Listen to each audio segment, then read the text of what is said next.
إحنا دلوقتي عايشين في زمن الاستهلاك، سواء استهلاك منتجات أو استهلاك محتوى على النت، وصعب جدًا إنك ما تستهلكش أي محتوى خالص، والجانب المرعب من الموضوع إن المحتوى اللي بتستهلكه بيأثر على تفكيرك وسلوكك، والأخطر من الاتنين دول هو إنه بيأثر على مستقبلك.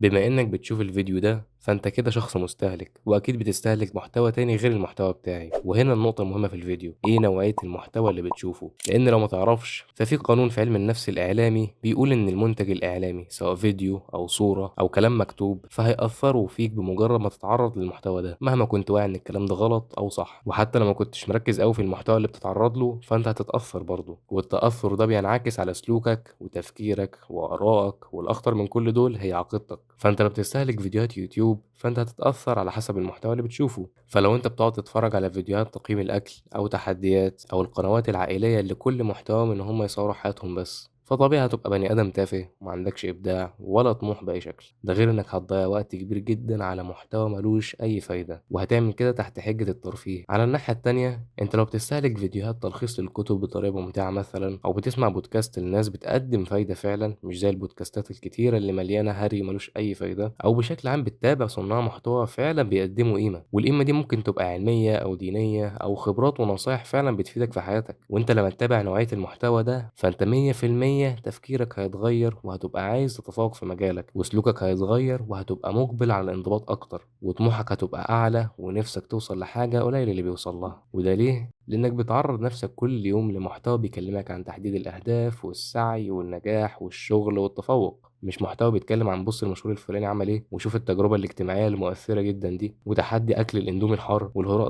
ده كله هراء بدون مبالغة بيخليك شخص أغبى وبيقتل إبداعك وطموحك وبيأثر على مستقبلك بشكل أكبر مما أنت متخيل. يعني أنت ممكن تبقى فاكر إن دي مجرد فيديوهات ترفيهية ولكن الموضوع أكبر من كده بكتير فعلا، لأن حرفيا المحتوى ده بيكون قمامة الإنترنت، فانت لو بتغذي مخك بالقمامة فطبيعي هيبقى قمامة هو كمان، فانت لازم تغذي مخك بالمحتوى اللي يفيدك ويخدمك انت، ولازم تبقى عارف ان النت مش حاجة وحشة خالص، انت تقدر تخلي الانترنت عبد عندك بدل ما انت عبد عند الانترنت، خليه عبد عندك وخليه يخدمك ويخدم اهدافك ويساعدك في تطوير ذاتك، فلازم تاخد خطوة للتغيير دلوقتي، واي فيديو مش هيفيدك اعمل له not interested وركز على هدفك بس، واي محتوى بيساعدك في تحقيق هدفك شوفه، واي محتوى هيقف في طريقك في تحقيق هدفك او على الاقل مش هيخدم هدفك ارميه في القمامة. فلازم تبدأ تعرض نفسك لمحتوى علمي سواء ديني او دنيوي، وتعرض نفسك لمحتوى يطور من شخصيتك سواء خبرات او نصايح، ولكن في تحذير مهم جدا، لو هتبدأ تتابع محتوى تطوير ذات فابعد عن اليوتيوبرز الاجانب لان كلامهم مليان تعارضات مع العقيدة الاسلامية وهتضرك اكتر مما هتنفعك. هو بيقولوا كلام جامد جدا ساعات ولكن بيكون مصحوب بافكار سامة جدا، خصوصا فكرة الريد بيل اللي للاسف بدأت تنتشر في مجتمعنا الاسلامي، وهو ده اللي هنتكلم عنه في الفيديو الجاي ان شاء الله. ولكن لحد ما يجي الفيديو الجاي ما تتابعش يوتيوبرز تطوير الذات الاجانب، وابدأ عرض نفسك لمحتوى نظيف وينفعك ويخدم هدفك انت، وابعد عن اي محتوى مش بيخدم هدفك، والحركة البسيطة دي كفيلة انها تغير حياتك كلها وهتلاحظ التغيير ده في وقت قصير. وبس كده،